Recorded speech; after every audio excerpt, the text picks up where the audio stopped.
Hey everybody, I'm Zoe. And I'm Chandi. And this is Bound by the Cloak.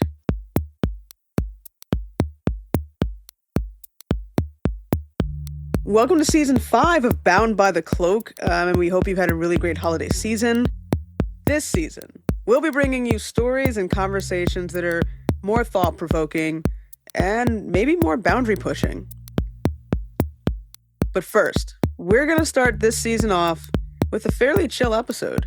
But yeah, it's the beginning of the year, brand new year, 2025. A lot of people travel during the holidays, Christmas and New Year's and all that. And once in a while you hear somebody who's had like a really, truly interesting travel story, whether it's literally traveling, while within a specific place, or if it's just something that happens at the airport. So travel comes in different forms, right? So what's the craziest thing that's happened to you? Honestly, I haven't had like insanely crazy things, but I guess like most people's lives don't reflect like movies and TV, right? So like crazy things that happen to regular everyday people aren't going to be like almost getting kidnapped at the airport.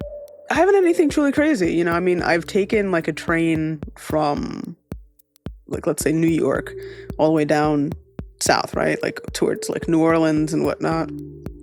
And just, on the train you meet really interesting people, some kind of wacky characters as well. But nothing truly crazy. I think a few months ago I was on a plane. Well, attempted to get on the plane. It's just one of those things where like, you're at the airport, the flight's delayed, there's a mechanical problem. They say they'll fix it in like an hour or two. Next thing you know, they say they'll have it fixed in like 6 hours. So some people get new flights and some people just kind of stick it out and hope that you're actually going to get home that day. Then it turns into, okay, like everybody, plane's ready, let's get on the plane. And then the pilot is like, well, we're going to do an engine test. And then once he even starts up the plane, you immediately smell fuel. So then you have to deplane, can't fly anywhere that day, fly out the next morning. That's probably the worst that I've had. Nothing super crazy. That's tame. You've been lucky. Yeah. Where were you going? I was in Nashville and I was coming to Jersey. What are some of your travel stories or crazy ones if you've had them? I think the one that comes to mind is I was flying back from London to Newark. It was going fine. It was going to be, I think, 7 or 7.5 hour flight, direct flight from London to Newark. And then all of a sudden, somebody, I think, had talked to the flight attendant saying that they smelled something weird. And the flight attendant was freaking out. And I was like, oh, that's a good sign. Like, hopefully it's not the first week on the job. But it seemed like it was. And so what happened was they had to do an emergency landing. And the closest place that they could go before, I guess, it was the middle of nowhere, was Shannon, Ireland. It's not a great situation, but then you wind up at a random place like Shannon, Ireland. Yeah, that's kind of how I saw it. Is I think everybody else was kind of freaking out, but I wasn't. And this is a good opportunity to explore Ireland. So we landed in Shannon, Ireland, tiny airport, and they were trying to figure out what happened. We made the national news because I guess that was the most exciting thing that has happened in Shannon, Ireland in a long time, besides Tom Cruise. That's so random. Yeah. Of course, you'd know that. He was there the day before. That's why. You just missed him. I know. But I got to try Irish whiskey for the first time, and they put us in this like really nice inn. It was really like a home-style Irish experience. Family-owned inn, 3 generations. They actually make the food because they have the farm. It was actually on a farm. Nice. Pretty cool. It's kind of like, sometimes the things that you least expect make you explore something new. And I did. And I would definitely like to go back to Ireland. Not in an emergency landing, a planned landing. Yeah. So what's the craziest thing that's ever happened to you while traveling? Maybe it's a missed flight that turned into an unexpected adventure, or a chance encounter with a stranger who became a lifelong friend. In this episode, we talk to Emma Wong-Stephens, a travel blogger who's explored some of the most fascinating corners of the globe, from bizarre mishaps to unforgettable moments. Emma shares her travel stories and how these experiences have shaped her outlook on life, with laughter, lessons, and a little chaos. Emma, thank you so much for joining us today. Thanks so much for having me. My very first podcast. Yes, we are We're honored. Could you tell us a little bit about yourself and what brings you to the show today? Yeah, absolutely. So, what was once a full on long form travel blog, I guess it's mostly I document my travels and my stories, tips on mostly on Instagram now. Yeah, so that's just a side passion project of mine. But during the day, I have a full time job in tech. I also run marketing consulting on the side. I have a passion for travel, experiencing new things, food, and sharing stories. Born and raised in Vancouver, Canada, moved to the Bay Area, San Francisco Bay Area. Just in 2 weeks, it'll be 10 years. So I am Canadian and American, and there's a whole immigration story that comes with that. How did you get into travel blogging and posting on Instagram about your travels? Like I said, it started, this would have been 10 years ago now, right? Before Instagram was like super, super big. I just had a blog where I just documented everything I was interested in, from fashion. And it goes as far back as like a family trip I did to Vegas over 10 years ago. And then when I moved to the Bay Area, this is when things started taking off. I was like, I'm so broke, but I still love seeing as much as possible. And so I just started sharing how I was traveling around California and largely going up to Northern California. I know people always talk a lot about Los Angeles, San Francisco, but where my husband is from, he is from Humboldt County, the wheat capital of America. And so he's from there. And so I remember some of my earliest posts were about like, here's where to go in Humboldt. You're missing out if you haven't been to Humboldt, Mendocino County, which is just north of Humboldt. And so I started sharing kind of what I considered hidden gems because people weren't talking about these places because they are quite remote. And then I would share just travel tips on how to travel for less. And not only that, I started just documenting some weird, crazy stuff that was happening to me on my travel adventures. And actually, largely because I was in long distance for 4 years with my now husband, there was a lot of stories that came from just going back and forth from California to Vancouver.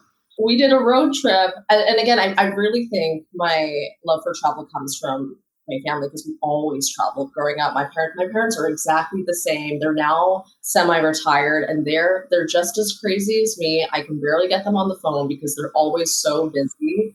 But we did a road trip to the Oregon dunes. So that was probably like college years. I love adrenaline stuff, right? I love going fast, and so we did was it ATV? Like I was in like my own dune buggy, like, and so you were just free to roam around. So I was speeding. I launched off of one of the dunes, and I landed so hard. I passed out for a little bit. I landed so hard, and I woke up, and there were scratches all over my legs. That was just one of those moments that I was like, okay, May have I need to take overdone it it easy. this time. Like, I grew up doing gymnastics and stuff. I love flying. I love going fast. When you're going up, make sure you know what's coming up after. I just launched off, and thank God I came to because I don't know where my family was at the time. Anything I do, I like to go fast.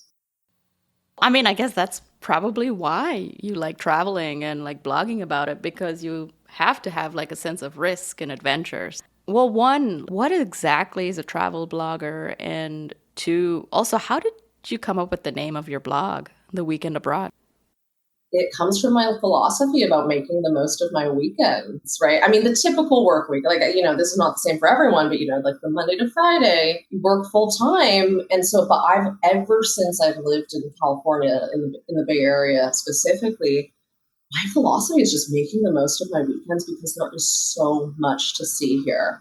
I can't speak for other parts of the country, but the Bay Area, you can see and do so much from like your Friday to Monday, right? Like I'm talking like leave right after work on Friday, come back Monday morning if you need to, 3 nights. So that's where it comes from. It's just making the most of my weekends. Even when I was a broke student here in the Bay Area, I was just trying to travel as much as possible, right? Whether it's like the drive over to Yosemite, we have so many national parks around here. We have wine country. We have like the whole Central Coast with Monterey, Carmel, Big Sur, I'm sure you've heard of.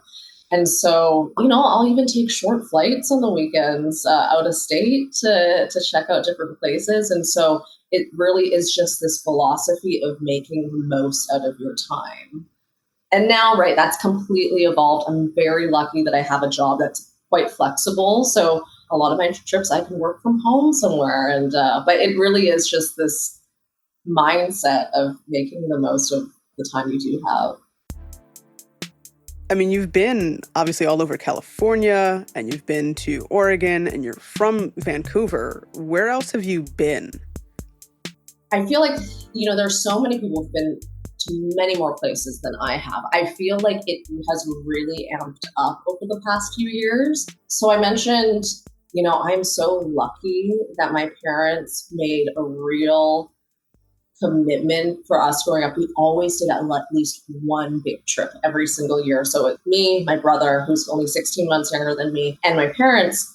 Every single year, there was some kind of big vacation, right? So when I was younger, I had the pleasure. The big ones that I remember are like going to Hong Kong and Thailand. That was really cool. I think that was the first time I'd been to Asia. We did this whole European tour when I was in high school where we checked off a bunch of countries. Your typical Italy, France, England, Switzerland. We've been to Peru together. But then into my adulthood, right? Like I was talking about when I first moved to California, there wasn't a lot of international travel going on at that time. Like, right? I was a broke student making the most of what was here stateside. But then it was really, I want to say 2017, my now husband boyfriend at the time was like, I was surprised because I'm usually the ideas person. Like, I'm sure he saw something on Reddit or something. He was like, you should go to Bali, because he had seen just how affordable it is. And so even us being as broke as we were, Bali was like our first big international trip, probably in my 20s. And we planned it alone. We did it all by ourselves. So that kind of kicked it off. And that was incredible. And then 2017 for our first honeymoon, and I say first honeymoon because we got legally married in 2016, but then had our wedding in 2019, had another honeymoon just because. Our first honeymoon in 2017, that was, I think, 5 countries over 19 days or something like that. So we did England, Spain, Netherlands, Germany. That was like the biggest tour I feel like I had planned by myself. The past few years have just been nonstop. And I feel like this is so common. I think once you start getting older, you start making a little bit more money, and we're kid free, or dinks as they call it. This term, dinks, is double income, no kids. That's what I'm always telling people. People are like, why are you like, this is so crazy? And I'm like, no kids, like, let's go. We have the energy while we can. But I'll bring it back to Costa Rica because that is where my husband and I met. He is American from Humboldt County, but we met in Costa Rica. And I feel like as different as we are, we're very different people. That is something that has tied us together. We have very much see the world in the same way, and that we want to see and do as much as possible. And I'm so lucky that I barely get any pushback. Yeah, you've been to a lot of places. You've obviously been to a great amount of countries in Europe and in Asia. What are your most recent travels, and what area of the world do you like traveling to the most? I mentioned over the past few years, I'm so grateful to be able to see and do so much in 3 years, 2022 to 2024. One place, and I know this is on so many people's lists, that my husband and I wanted to go to for so long was Japan. And so finally, we booked this whole trip to Japan and South Korea. My brother was living in South Korea at the time, so that was going to do a nice little overlap. Had it all booked. And so the expectations, the anticipation was all piling up. And guess what? We were supposed to leave for Tokyo, second week of March 2020. You know what happened? Like, as it was coming up, I still remember this. Everyone was like, are you going? I was like, hell yeah, we're still going. Like, The lockdowns are happening. Like Seattle got that first COVID case, spread to Italy. I was like, Japan's still good. And then South Korea was hit. And then, yeah, I remember that being a really stressful time getting on the phone, trying to get all my money back. I think I got everything back except for one of my flights, like I think back home from Korea. So this is all to say, when we finally were able to go to Japan and South Korea, I rebooked this whole thing February of 2023. It was absolutely magical. I mean, Japan was everything people talk about. You hear people I've talked to so many people that that's their favorite place, and I completely get it. The food. That's the main thing for me. Like I could eat Japanese food for every single meal. The food, the people, the level of respect. Yeah, the respect, the manners there, the cleanliness, the orderliness. It's like everything. No offense, that the Bay Area has not been for me in the past few years. Safety was a huge thing for us. We were in absolute heaven. So Japan has been a fave, or it definitely was.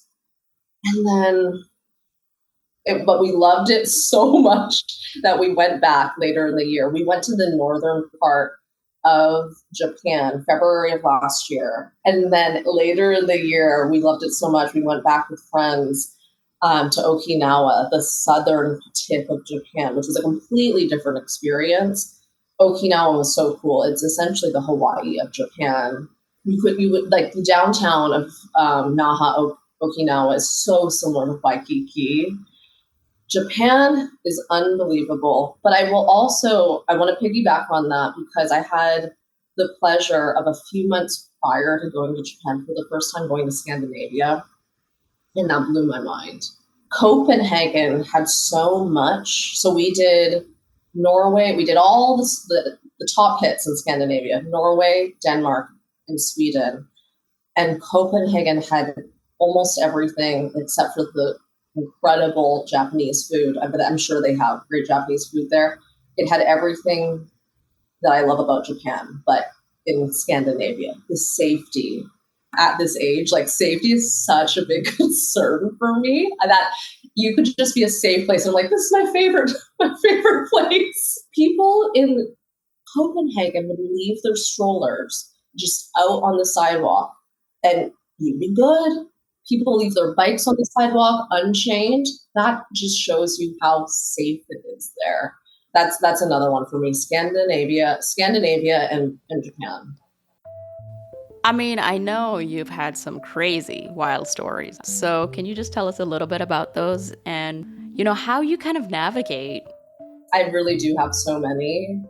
I mean, unsurprisingly, right? All the stories that I have are just so stress-ridden, anxiety-ridden.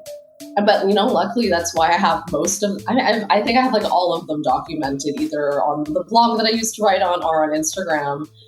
The one that stands out to me in terms of earliest experiences where I was like, this is how it all started. I was like, I have to write this down. I don't care if anyone's going to read it. I just have to document this. Was when I used to go back and forth from Vancouver to California a lot, right? Because I was in long distance with my now husband, which by the way, we did long distance for 4 years. So that's 4 years of being broke and going back and forth and figuring it out. So I was headed back from California to Vancouver.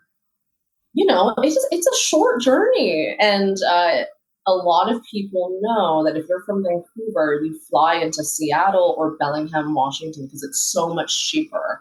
So a lot of people will fly in and out of Washington if you live in Canada. We were approaching Seattle and the pilot comes on the intercom and he's like, hey, everyone, just FYI, I'm currently circling the airport. There's no visibility to land right now. And so he circled around for a solid 30 minutes and he was like, it's a no-go. We are choosing to land in Eastern Washington, in a farm town no one had heard of. And so when we all heard this, we're like, oh my God, Like, what are we going to do? And so, I'm traveling solo. I have no one that I know to figure this out with. So, you got to go out of your comfort zone, start talking to strangers. I believe this happened on the flight. Like, I just started talking to other people traveling alone. And it just so happens that I found other solo female travelers on this flight. And so there was a group of 5 of us, all traveling alone, coming back from California. And it was quite interesting because as we got to know each other, someone was also visiting her long-term boyfriend. Like, it was a lot of that. And then, so once we landed at this airport, again, such an unknown foreign town that I don't remember the name of it, we find out that this airport, unlike most airports, actually closes. So none of us could sleep overnight and fly out at the next flight. Like, we would have to find a hotel or whatever. And all of us were like, no, absolutely not. We're getting out of here. And I had a job interview the next morning, by the way, at 8:30 a.m. in Vancouver. And so I was like, I gotta go back to get this interview. I'm in college at the time. Everyone on this plane rushes to the rental car window. And I think we get the last car, which is crazy. This is what's so unbelievable, right? Like, you just put your faith into these random strangers that you've just met and just like, none of you are murderers. None of you are going to kidnap me tonight. And let's do this. 5 of us drove through the night for 5 hours to get to, I want to say, as I'm saying it now, to Bellingham. A lot of people had parked their cars there when they were able to get home, either somewhere in Washington. But then me and one other woman, we were both from Vancouver. We had to get ourselves over to back to Canada. And so I think what happened is that we got the rental car back to Bellingham, Washington. She picks up her car that she had parked at that airport. We drive over the border together, which is so hilarious, right? Because you go through the border crossing and they're like, how are you two related? And we're like, just met each other. Like, so, I think I made it back at 4 a.m. or something to my house. And that to me was just such a triumph of strangers just like banding together and making something work. Truly, it restored faith for me in like humanity. Like, oh my gosh, these people are all so amazing. We work together. And then also, what's so incredible is that, while we're not close friends or anything, we all are still connected on social media. We've kept up with each other's lives for over a decade. I've seen people have kids. We've seen each other get married through social media, all because we spent 5 hours driving through the night together. And so that's one story. It's so true, when you hear about like crazy wild stories, you're like, oh my God, something is kidnapped or I mean, the likelihood of that happening now. I mean, most of them are, like realistic stories of like these things happen or they can happen. As a self-proclaimed extrovert, is talk to people. That is what I do in every situation because you never know who you're going to meet. Oh, that's right. I mean, I've met one of my best friends on a 30-minute flight, right? Like, you just never know what may come out of talking to someone on a flight, which I know is like worst case scenario for some people. Zoe. I don't mind talking if they're like okay, if they're fairly normal, that's fine. Right. No, you get a vibe right away. And I met one of my best friends on a flight. If I may, I'll share another one with you. Again, it was during this time of back and forth to and from California. Again, I was in Washington State, Bellingham, and I was doing this flight, which I've done many times, which is Bellingham to Seattle, Seattle to Sacramento.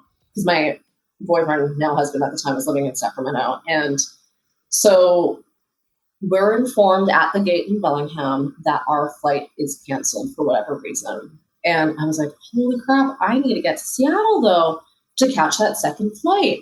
And so I'm like, I'm shit out of luck.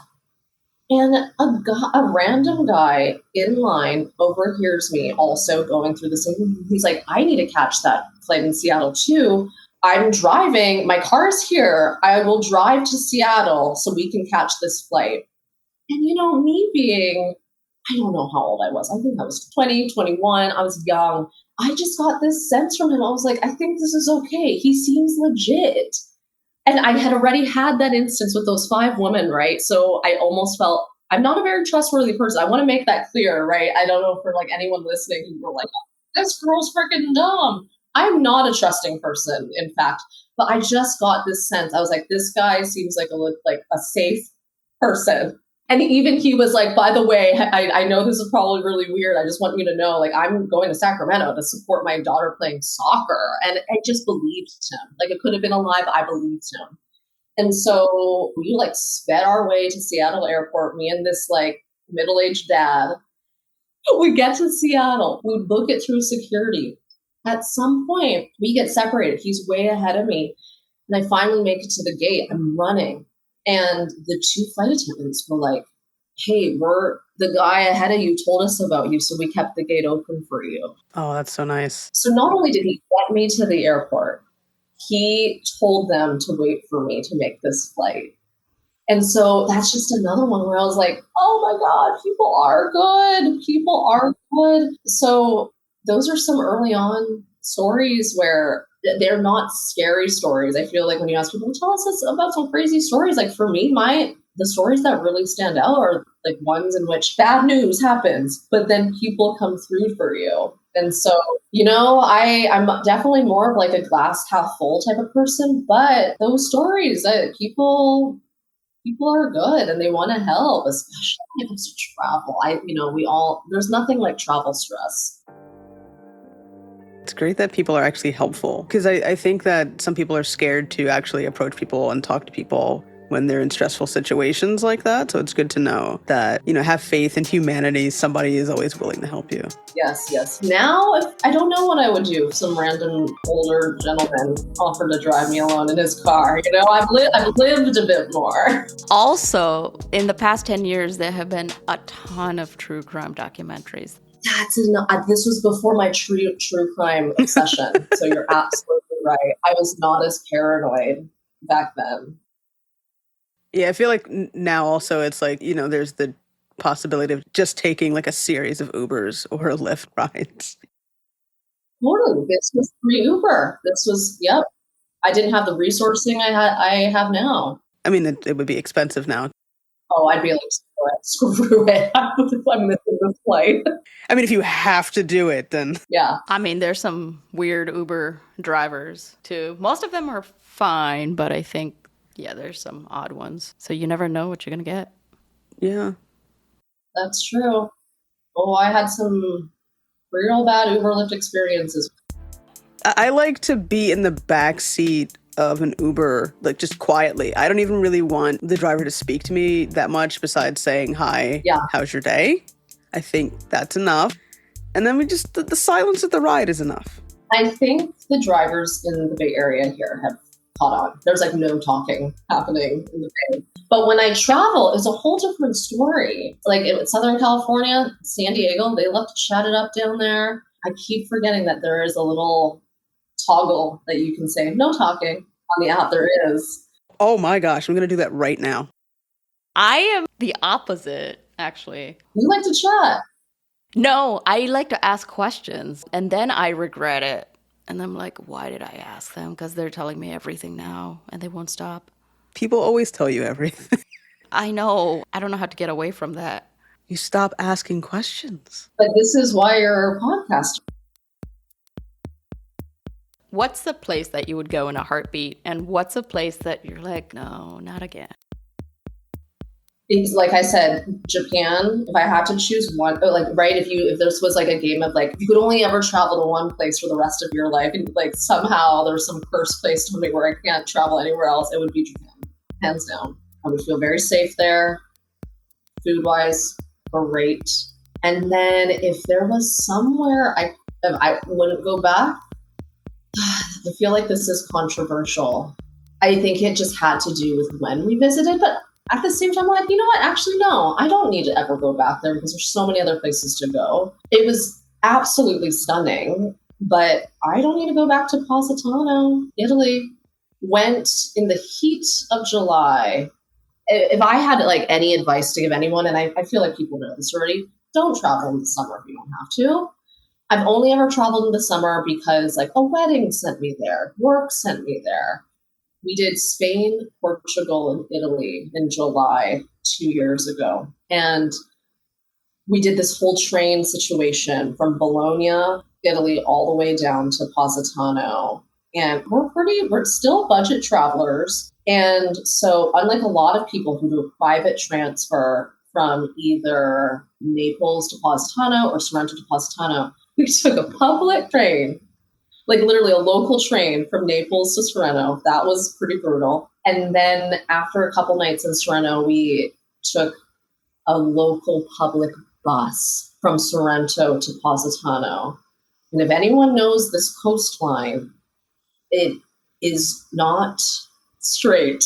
Let's just say that. You're on the side of a cliff and you are zigzagging, and it is like 100 degrees and humid. We could not get seats, so we're standing for over an hour, and the sweat dripping down my whole body as we're gripping for dear life, trying not to fall over. I mean, that was only the start. Once you get to Positano, and I mean, this just goes for a lot of Europe. I called Positano Stairmaster Italy, because we were just up and down stairs the whole time with our luggage. And why I say I would never go back is mostly just because of how overrun and busy it was. Like, it was not relaxing. It was so congested, very expensive, especially of having come from Bologna, which, in my opinion, better food for half the price. Everyone's going to Positano. It's just become so over Instagrammed. So no need to go back. I saw it. I did it. I paid for the overpriced Aperol spritzes, and I'm good. Whereas, like, this year I got to go to Slovenia and Croatia, which, Croatia getting a little, it's a little touristy, but I'll end this on like a positive note, right? So my learning from that, like going to somewhere like Slovenia, which is still not as touristy. I don't think we saw any other Americans there. Very much is very Italian because it used to be occupied by Italy. Loved it. Great alternative. That's cool. Yeah. Because I mean, yeah, you just think of Italy in terms of that type of culture and you don't think about what's just outside of it. Just go a little further. Yeah, we just did a road trip for 5 days down the coast of Slovenia and Croatia, which was all occupied by Italy at one point. It offers everything. Italy has, in my opinion, architecture, the food. There's so much Italian food there. We were having gelato every single day for €2. Fantastic alternative. What's next on your bucket list of traveling? So you reached out to me on what is the most insane year yet. And I'll give you a little bit of background. I am so lucky. I work in tech, and I'm so lucky because my team hosts events globally. And so that for me has been such a great jumping off point to be able to see different parts of the world, right? So a little background, back in 2022, when I first started this job, I got to go to New York and Dublin, and the Ireland trip was a jumping off point to get to Scandinavia. That was that whole Scandinavia trip. And then last year went to London, Hungary, and Austria. And so this year, the what I'm calling the travel season. So first conference was in Austin. Then we went to Florida to hit up the 3 national parks over there. So national parks has been like our big thing, especially during the pandemic when we weren't flying. We're like, go, go, go, all the national parks, big road trips. And then just a few weeks ago, I just got back from a big Europe tour. We had a conference in Switzerland. And so we did a week in Switzerland, road trip through Slovenia and Croatia, met a friend in the Czech Republic, and then went to Greece for the first time. So that was just a few weeks ago. And then in terms of international travel, we have a conference in Brazil. Again, great jumping off point for South America to see so many places we haven't been before. So we're going to go to Argentina, go to Brazil for the first time. We're going to go to Chile. Something I am so excited about is that we're going to go to Easter Island for a few days. The mysterious Easter Island. That's going to be fun, I'm sure. That'll be very unique. It's 5 hours off the coast of Santiago. And yeah, I'm just super stoked because I don't know anyone else who has been there personally.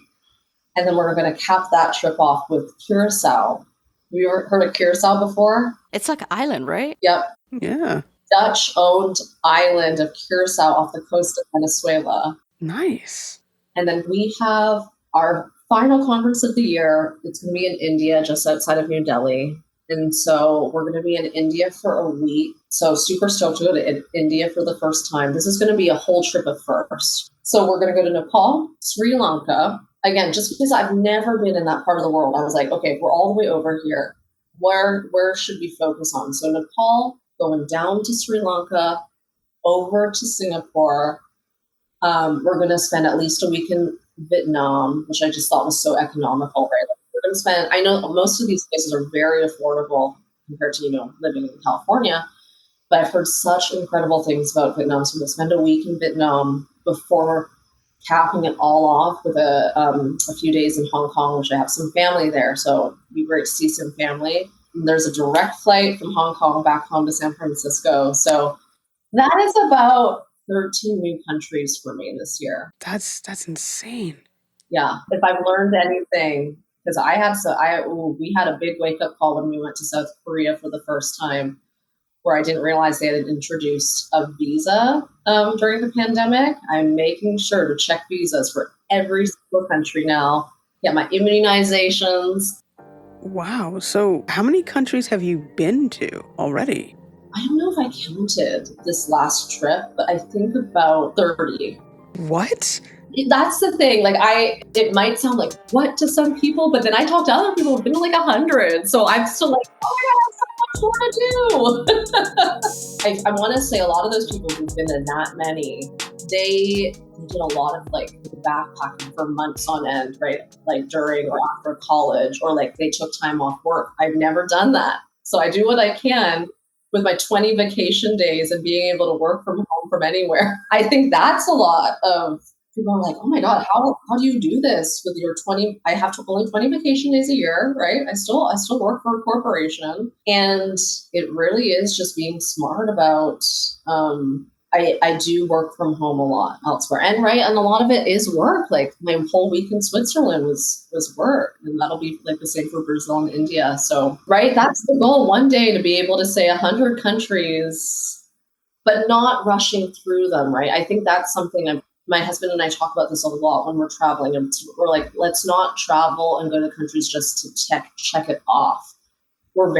I feel so cognizant of being able to experience everything around us. So a lot of people, they post and share stuff on social media when they're in the country. I do not. This is like a big thing of mine. You won't see me posting anything on the trip unless I'm at the airport and killing time. I really am mindful of like being in the moment.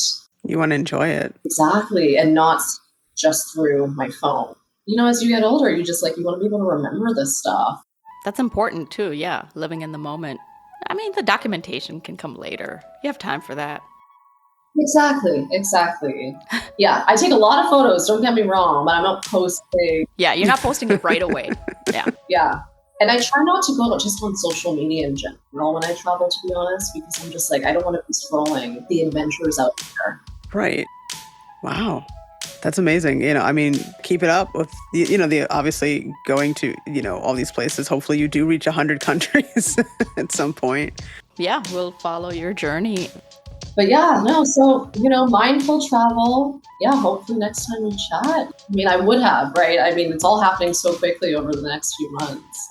Maybe we'll catch up and find out about your latest travels. I'm sure there will be some stories.